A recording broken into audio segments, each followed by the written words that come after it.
তেল নুন ঝালে আমার স্বাদের রান্নাঘর, ফোড়ন ডালে সবাই আপন, কেউ নয় পর। আড্ডা চলে চলে স্পেশাল ভোজ, রোজ রোজ তাই খুন্তি হাতা হাতে, বিচ্ছে প্লেটে পাতে, জীবনের স্বাদ বদলাতে। জি বাংলার রান্নাঘর, জি বাংলার রান্নাঘর।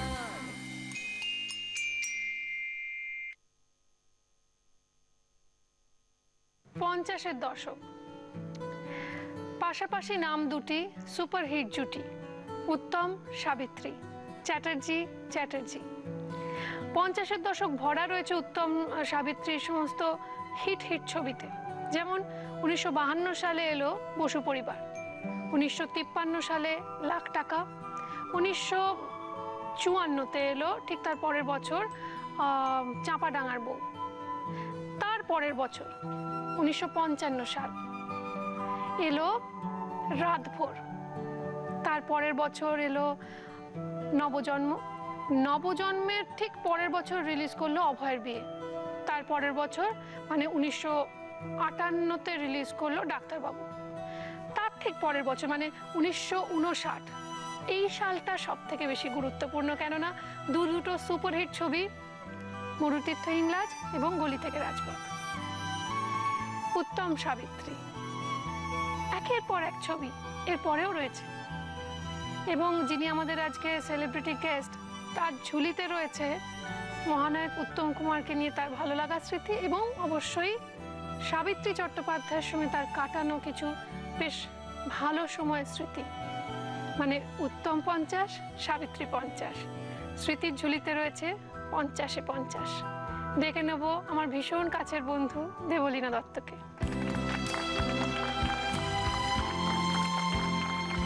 নমস্কার।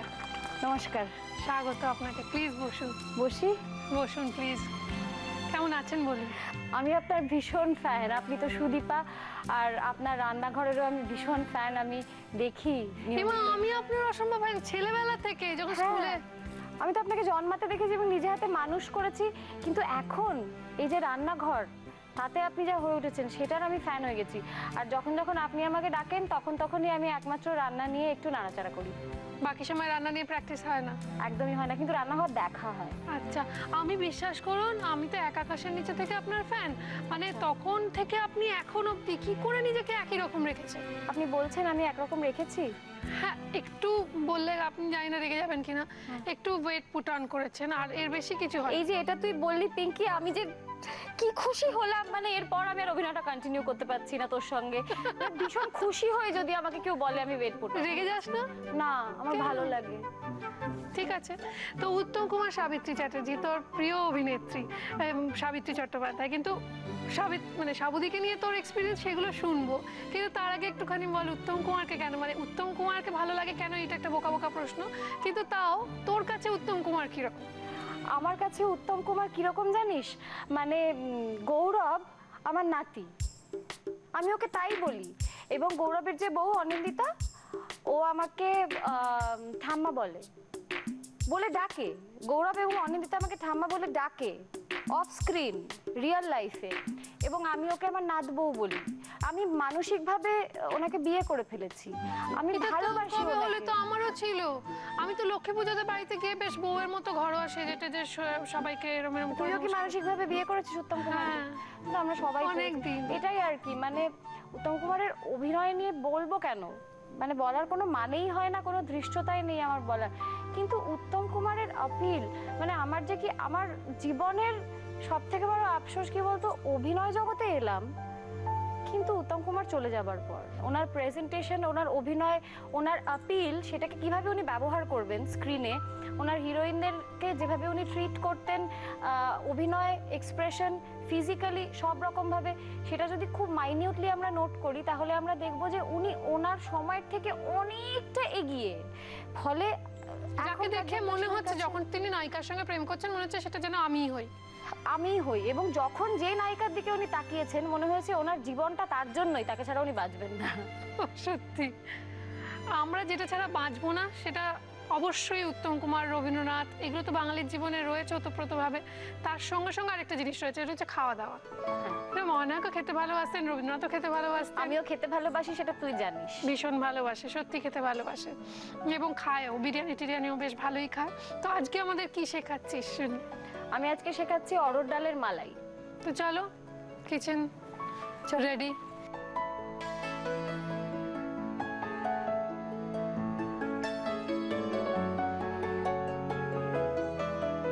আজকে কি কি লাগছে একটু বল, এদিকে। হ্যাঁ, অরহর ডাল তো লাগছেই, সেদ্ধ করা, এটার জন্য সেদ্ধ করা। ঘি, শুকনো লঙ্কা, গোটা জিরে, আদা বাটা, জিরে গুঁড়ো, হলুদ, নুন, খোয়া ক্ষীর, চিনি আর ফ্রেশ ক্রিম। তো গ্যাসটা অন করে দিই? হ্যাঁ, শুরু করি। হুম। একটা চামচ, আচ্ছা নিয়ে এখান থেকে। আরে আমায় কেন জিজ্ঞাসা করছিস? হ্যাঁ তাই তো, এটা তো আমারই রান্নাঘর, তুই গেস্ট আছিস। হ্যাঁ হ্যাঁ হ্যাঁ। তুই সাবুদিকে কবে থেকে চিনিস? ঘিটা গলতে গলতে শুনি। হ্যাঁ, আমরা 2-3 চামচ ঘি দেব, সেটা দিয়ে শুরু করব। সাবুদিকে না আমি আমার ক্যারিয়ারের খুব শুরুর দিক থেকে চিনি, জানিস। মানে আমি সাবুদির অভিনয়ের কিরকম ভক্ত আমি তোকে বলছি। আমার মনে হয় যে সাবুদি যদি বিদেশে জন্মাতেন তাহলে পরে কিন্তু 3টে অস্কার মিনিমাম উনি পেয়ে গেছেন এতদিনে। তো তার সঙ্গে যে আমাকে কখনো আমি মেগা সিরিয়াল করব এটা আমি ভাবিনি। 2-3টে শুকনো লঙ্কা আমরা একটু দিয়ে দেবো ছিঁড়ে, আর একটু জিরে ফোড়ন। আমার গোটা 2খানা মেগা সিরিয়াল সাবুদির সঙ্গে করার অভিজ্ঞতা। কোনটা কোনটা? নীল সীমানা করেছি। নীল সীমানার পুরোটাই না? পুরোটা করেছি। তোর কি উনি আমার শাশুড়ির চরিত্রে অভিনয় করতেন নীল সীমানায়। তো গোটা একটা মেগা সিরিয়াল, এক মেকআপ রুম শেয়ার করা। সাবুদি প্রথম যখন জানলাম যে সাবুদির সঙ্গে অভিনয় করব, সে তো মানে একটা সাংঘাতিক ব্যাপার মনে হচ্ছে। যে গিয়ে সাবুদির মেকআপ রুমে গিয়ে নক করব, করে কিভাবে ঢুকবো, কি বলবো, মানে ওনার পাটা ধরে বসে থাকবো। তারপর দেখি সাবুদি কোনো আলাদা মেকআপ রুম নেন না, হ্যাঁ আমাদেরই মেকআপ রুমে, এবং আমাদেরই বন্ধুর মতো। সাবুদি না সিনিয়রের মতো নয়, উনি না বন্ধুর মতো। সাবুদির বাড়িতে বসে অনেক রাত অব্দি সাবুদির সঙ্গে আড্ডা মেরেছি। সাবুদির বাড়িটা অসাধারণ, অদ্ভুত সুন্দর। কি দিবি একটু দিয়ে? হ্যাঁ, এরপর একটুখানি আদা। হ্যাঁ, এটা মিক্স করতে হবে। তো সাবুদির গয়নার কালেকশন দেবু, দেখেছিস তুই? সত্যি রে, গয়নাগুলো কি সুন্দর। এক একটা, আমার একটা কঙ্কন দেখেছিলাম 8 ভরি, 2টো কঙ্কন 8 ভরি। এবং সাবুদি সব গয়না বাড়ির আলমারিতে রেখে দেন, পরে না লকারে রাখেন না। কেননা সাবুদি পরেন, গয়না পরতে ভালোবাসেন, মানে ভীষণ ইয়াং সাবুদি মানসিক ভাবে। এবং সাবুদির প্রেমের গল্পও করেন কিন্তু সেই সময়, কাজের সময়কার প্রেমের গল্প টপ্প। প্রেম জীবনে সব থেকে ইম্পর্টেন্ট, সাবুদি এই সাজেশনটা অন্তত আমাকে দিয়েছেন। তাই? সারা জীবন প্রেম করবি বলেছেন। আচ্ছা কি দেবো? হলুদ। এবারে আমরা ডালটা দিয়ে দেবো। ও ডালটা, ঠিক আছে। কাকিমা আজকে দেখিস ও একটু গিয়ে প্রেসার টেসার চেক করিস, কারণ অজ্ঞান হয়ে যেতে পারে। হ্যাঁ, এতক্ষণে হয়ে গেছেন বোধহয় অজ্ঞান। আচ্ছা দেবু, আমি একটা অনুরোধ করব। হ্যাঁ, এটা একটু ঢাকা দি। হ্যাঁ, দিয়ে একটু আঁচটা কমিয়ে দি, দিয়ে বাকি রান্নাটা আমরা কমপ্লিট করব। দেখি দৃশ্য, দেখি অন্য, এই যে বন্য, এই অরণ্য, একই দৃশ্য দেখি অন্য, এই যে বন্য, এই অরণ্য। কতটা সেরকমই ব্যাপার। দেবলীনা দত্ত রান্না করছে, এটা একটা সত্যি অন্যরকম দৃশ্য, দেখে মাথা খারাপ হয়ে যাওয়ার মতো অবস্থা আর কি। তো আমরা ধন্যবাদ জানাই আমাদের প্রিন্ট পার্টনার হ্যাংলা হেসেলকে। সুন্দর সুন্দর রেসিপি, রেস্তোরাঁ ও খাবারের সন্ধান যদি পেতে চান তাহলে অবশ্যই পড়ুন বাংলার প্রথম ফুড ম্যাগাজিন হ্যাংলা হেসেল। আমাকে এই সুন্দর শাড়িটা দিয়েছে রেনি, কেননা আমার ওয়ার্ড্রোব কাছে রেনিকে ধন্যবাদ। তার সঙ্গে সঙ্গে আমরা ধন্যবাদ জানাই কুচিনাকে, আমাদের রান্নাঘরকে সুন্দর সুন্দর কিচেন অ্যাপ্লায়েন্সেস এবং মডিউলার কিচেন সেটআপ দিয়ে সুন্দর করে সাজানোর জন্য। এবার দেখুন সুন্দর করে সেজে দেবলীনা দত্ত ওয়েট করছে রান্না করবে বলে। এটা সত্যিই আশ্চর্যজনক ঘটনা, এই দৃশ্য সত্যিই অচেনা। আমি আশ্চর্য হয়ে যাচ্ছি, আমি এতখানি রান্না করে ফেলেছি। এগোবো? তা আবার অরহর ডাল। অরহর ডাল আমি ভালোবাসি, অরহর ডাল। তোর বাড়ি সম্পর্কে একটু বল, সেন্ট্রাল এভিনিউর অত সুন্দর বাড়ি, ওটা নিয়ে একটু বল। এটা কি দিচ্ছিস? জিরে গুঁড়ো। কাকিমা বলেছে তো 1 চামচ দিতে, ওটা আরেকটু হলে 1 চামচ পূর্ণ হয় আর কি। এটা ঠিক আছে? হ্যাঁ। দি। Thank you. দেখ তো এই 1 চামচটা আমি ঠিক নিয়েছি হ্যাঁ, কিনা? এটা ঠিক আছে। ঠিক আছে তো? হ্যাঁ। এবার নুন তো আমরা স্বাদ মতো দেব। কিন্তু এটা ফুটুক, তারপর নুনটা দেবো। ততক্ষণ একটু তোর বাড়ি সম্পর্কে শুনতো। বাড়িটা ভীষণ সুন্দর, ভীষণ লোভনীয় রে। হ্যাঁ, আমার বাড়িতে এখনো 1 হেসেল, 17 জন মেম্বার এবং 1 হেসেল, তো সেইটা একটা মজার ব্যাপার। আচ্ছা, তোদের বাড়ি কোনদিন পুজো হতো না? অত বড় ঠাকুর দালান কেন বানানো হয়েছে? না, নিচে ঠাকুর দালানটা আছে কারণ আমাদের বাড়িতে দুর্গাপুজো হতো ওই ঠাকুর দালানে। এখন আর হয় না, মানে উদ্যোক্তার অভাব খানিকটা, আমাদের জেনারেশন পারে না আর কি, বুঝেছিস তো? আমিও তার মধ্যে পড়ি, কিন্তু আমাদের উদ্যোগটা বড় খারাপ। তোর নাচের স্কুল ছিল না? নাচের স্কুল ছিল আমার বাড়িতেই, ওই ঠাকুর দালানের সামনে ওইখানটা উঠোনটাতে করাতাম আমি, কিন্তু আর সময় পাই না, বুঝেছিস? এবার কি নুন দিবি? আচ্ছা, দেবলীনাদের বাড়ির স্পেশালিটি হচ্ছে, দেবলীনাদের বাড়িতে আপনি গেলেন, সেই বাংলা পুরোনো দিনের ছবিতে দেখা যেত আর কি, যে একটি খুব দস্যি বাচ্চা সে আসবে, এসে আপনার জামা কাপড় ধরেও টানবে এবং নানান রকম প্রশ্ন করবে, আপনি কে, কেন এসছেন, দেবলীনার সঙ্গে আপনার ঠিক কিরকম সম্পর্ক, কি চাই, এবং সেটা আপনাকে প্রথমটা হচ্ছে ওকে পার করতে হবে। তারপর বিভিন্ন মানুষজন আসবেন আপনার সঙ্গে দেখা করতে। আমার ছোট কাকিমার ছেলের কথা বলছে, পিঙ্কি, এবং দেবলীনা দাঁড়িয়ে দাঁড়িয়ে নুনটা অ্যাপ্রুভ করলে আমি দেব কতটা দেব? নুনটা স্বাদ মতো। আর ছড়িয়ে দে। এবার এটা দিয়ে দেবো, খোয়া ক্ষীরটা। খোয়া ক্ষীর পুরোটা দিয়ে দিবি? আরে আমি রান্না পুরোটা না, অর্ধেকটা দেবো। আচ্ছা, এখন একটা ব্রেক নিতে হবে, হ্যাঁ, আর ফিরে আসতে হবে। দুটো কাজ তুই কর, আমি তাহলে রান্নাটা একটু দেখি। হ্যাঁ। এটা নারকেল কোড়া না? হ্যাঁ, এটা খোয়া ক্ষীর। না, নারকেল কোড়া মনে হচ্ছে। এটা খোয়া ক্ষীর। এটা নারকেল কোড়া না, এটা খোয়া ক্ষীর, সেটা নিয়ে এখন আমরা দুজন তর্ক করব। এবার কি করব বলুন? ফুটছে, ঘন হয়ে এসছে তো। বাহ, এবার একটু চিনি দিই। চিনি দিয়ে এবার দিন, দরাজ হাতে। দরা যাবে ঘটি তো কে যে ঘটি ঘটি করছে আমাকে, নিজেও কিন্তু মিষ্টি খেতে ভালোবাসে রান্না। এই তোরা নাকি আমি ভালোবাসি বলে আমাকে মিষ্টি দিয়ে রান্না খাওয়াস? না না, আমি নিজে তো ভালোবাসি। আমি কতটা দেবো বলতো? আর হাফ চামচ দে, আর হাফ চামচ। তোরা সবাই খাবি তো? মানে আমার মতো তো সবাই। আচ্ছা শোন, তোরা স্বর্ণবণিক না গন্ধবণিক? আমরা স্বর্ণবণিক। প্রচুর গয়না আছে না তো? না, নেই। মিথ্যা কথা বলবি না। সত্যি বলছি, আমার প্রচুর গয়না নেই, তার কারণ আমি সোনার গয়না পরতে খুব একটা ভালোবাসি না। সে কি রে? সোনার গয়না আমার মনে হয় আমাকে খুব একটা স্যুট করে না, এটা আমার ধারণা। কি অদ্ভুত। আমার ধারণা আমাকে জাঙ্ক স্যুট করে বেশি। দেখ আমি জাঙ্ক পরে আছি। তুই সোনার গয়নার অ্যাডও করেছিস আমার যত মনে পড়ে, বিজ্ঞাপন। হ্যাঁ, সেটা আমি করেছি। তবে সেটা আমি করেছি, কিন্তু আমার কিরকম মনে হয় যে আমাকে স্যুট করে। তোকে যেরকম, মানে তুই তৈরি সোনার গয়না পরার জন্য। আমার ভালো লাগে তো। তোকে মানায়ও ভীষণ ভালো সোনার গয়না, তোর জন্য আর কি ব্যাপারটা, বুঝেছিস? আমার কিরকম তাহলে দিয়ে দিস, মাঝে মাঝে বলতে হতে পারিস না নিয়ে পর। হ্যাঁ, তোর সোনার গয়নাগুলো দেখার পর আমার দিতে লজ্জা করে। মিথ্যা কথা বলিস না। আমাকে অনেকে গোপন সূত্রে খবর দিয়েছে তোর মা একটা একটা করে গিনি জমাচ্ছে, তোকে একটা বড় গিনি গাঁথা মালা বানিয়ে দেবে বলে। ওই মালাটা বানিয়েছেন তো মা? তুই জানলি কি করে? গিনি গাঁথা মালা বানিয়েছেন মা আমার জন্য। মা আমায় জিজ্ঞাসা করছিল তুই কবে পরবি আমাকে বলিস, কবে রান্নাঘরে শুটিং করবি পরে আমাকে বলিস। রান্নাঘরে দরকার নেই, দুর্গাপূজার দিন খুব মিষ্টি দেখতে হয়েছে। আচ্ছা, এতে কি আর কিছু দিতে হবে? হ্যাঁ, দিতে হবে। এটা একটু একদম শেষ হয়ে গেলে আমরা এই ফ্রেশ ক্রিমটা দিয়ে নামিয়ে নেব। দে, একটু রাখিস সাজানোর জন্য। আচ্ছা, দিয়ে দেবো এখন? দে। ও বাবা, এটা বেশ ভালো খেতে হবে। এটা কি ঘটিদের রান্না না অবাঙালি রান্না মনে হচ্ছে? না না, এটা অবাঙালি না, ভীষণ ভাবেই বাঙালি রান্না। তবে হ্যাঁ, একটু ঘটিদের রান্না বলতেও পারিস।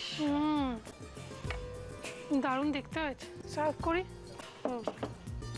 ভালো দেখতে হয়েছে রে, আমি ভাবতেও পারিনি তুই এত ভালো রান্না করবি। দেখা যাক খেতে কেমন হলো।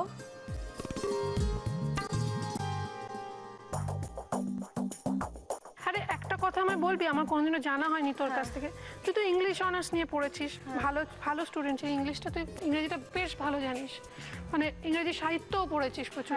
তুই এত ইংরেজি কম ইউজ করিস, মানে ইংরেজি শব্দের ব্যবহারিক প্রয়োগ দেখে খুব কম, মানে ম্যাক্সিমামটাই বাংলাই। হ্যাঁ, সেটা ইচ্ছাকৃতই। তার কারণ হচ্ছে আমি যখন স্কুলে পড়তাম লোরেটোতে, তখন কলেজে লোরেটো আমাদের না একটা বাংলা শব্দ ব্যবহার করার জন্য 5 টাকা ফাইন হতো। হ্যাঁ, সেই জন্যই কিন্তু লোরেটোর ধর খুব খারাপ স্টুডেন্টও যারা, তারাও ইংলিশটা খুব ভালো বলে, মানে ওটা করা হতো বলেই আর কি, মানে ক্লাসের বাইরেও আমাদের ইংলিশে কথা বলতে হতো।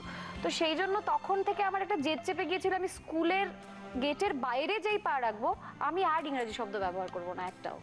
কেননা বাংলা, যদিও বাংলা আমার সেকেন্ড ল্যাঙ্গুয়েজ ছিল, কাজে ওটাও আমাদের খুব ভালোভাবেই পড়াশোনা করতে হয়েছে, সেই জন্য আমার ওই জেদটা ছিল ছোটবেলা থেকেই, আমি এটা মেনটেন করতাম। মানে ভাষার প্রতি একটা আলাদা করে ভালোবাসা, হ্যাঁ, চিরকালই ছিল আর কি, সেই জন্যই তাই আমি বাংলাটা বেশি ব্যবহার করি, ছোটবেলাকার অভ্যেস। আচ্ছা,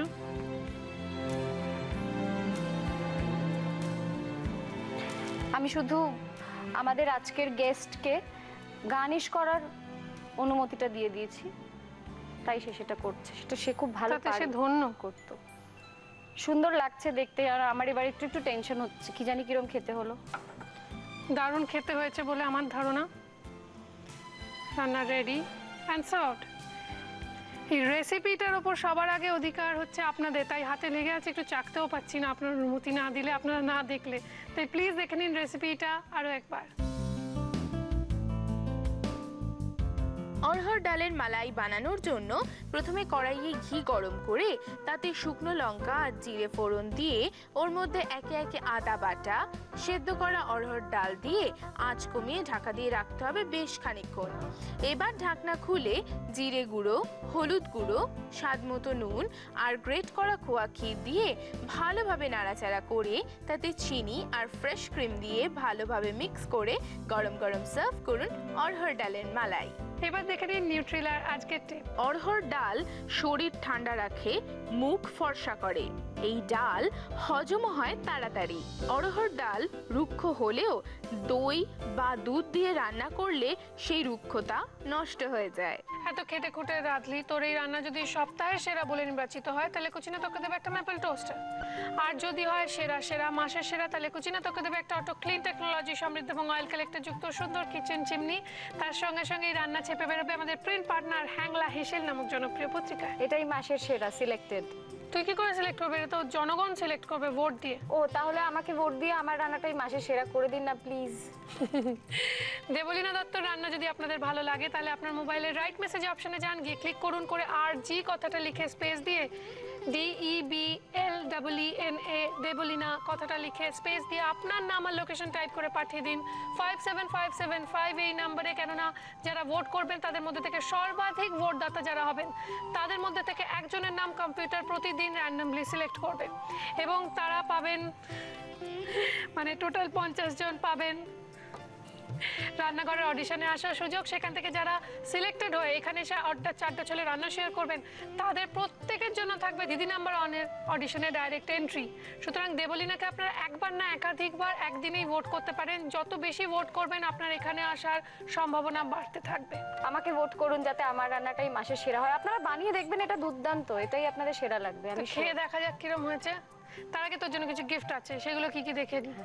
নিউট্রিলার পক্ষ থেকে থাকছে হাই প্রোটিন সোয়া চাংসের একটি গিফট হ্যাম্পার, থাকছে নিউট্রিলার পক্ষ থেকে রিফাইন্ড সয়াবিন এবং সানফ্লাওয়ার অয়েলের গিফট হ্যাম্পার, রয়েছে extra strong Nutrela kachi ghani mustard অয়েলের 1 লিটার এবং 5 লিটারের পেট জার, আর রয়েছে দাগের জোম মার্বো কেয়ারের পক্ষ থেকে একটি গিফট হ্যাম্পার, কেকসের পক্ষ থেকে একটি সুন্দর কেক, কৃষ্ণচন্দ্র দত্ত কুকমি প্রাইভেট লিমিটেডের ডাটা গুঁড়ো মশলার পক্ষ থেকে আপনার রান্নাঘরের জন্য রয়েছে 6 মাসের গুঁড়ো মশলার গিফট হ্যাম্পার, এবং রয়েছে মটন ব্র্যান্ড পিওর ঘির তরফ থেকে একটি লোভনীয় গিফট হ্যাম্পার, রয়েছে কৃষ্ণনগর নদিয়া শাড়ির পীঠস্থান ঢাকেশ্বরী বস্ত্রালয়ের তরফ থেকে একটি সুন্দর শাড়ি, রয়েছে তো রান্নার স্বীকৃতি স্বরূপ এই মেমেন্টো। এবার খেয়ে দেখা যাক কিরকম। এটা কি সুন্দর দেখতে। Thank you.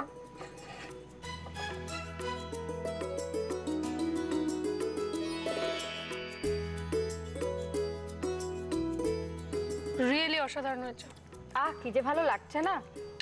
সুদীপ আমাকে সবসময় রান্না করে খাওয়ায়। আজকে আমি ওকে রান্না করে খাওয়ালাম। না রে, সিরিয়াসলি তুই নিজে বল। আমার তো লজ্জা করছে বলতে, আমি রেঁধেছি, আমি কি করে বলি, কিন্তু সত্যি খুব ভালো হয়েছে, মাসের সেরা। মাসের সেরা। দেবলীনা দত্তকে আপনারা প্লিজ ভোট করুন, কেননা আপনাদের ভীষণ প্রিয় অভিনেত্রী আমি জানি। দর্শকদের একটা প্রশ্ন রয়েছে দর্শকদের তরফ থেকে, সেটা হচ্ছে তোর জীবনে স্পেশাল কেউ কি আছে? আমার জীবনে স্পেশাল যিনি আছেন, তিনি ছিলেন, তিনি আছেন, তিনিই থাকবেন, সেটা তো এপিসোডের শুরুতেই বললাম। উত্তম কুমার? উত্তম কুমারের ক্লোন। আমার বিশ্বাস আমি এ জীবনে নিশ্চয়ই তাকে খুঁজে পাবো, আমি তার খোঁজে আছি এখন। উত্তম কুমারের ক্লোন। এনিওয়ে, খুব ভালো থাকিস। উত্তম কুমারকে খুঁজে পেলে আমাকে একটু দেখাস। নিয়ে আসবো মাঝে মাঝে রান্নাঘরে, যাবো। রান্নাঘরে নিয়ে আসবো। হুম।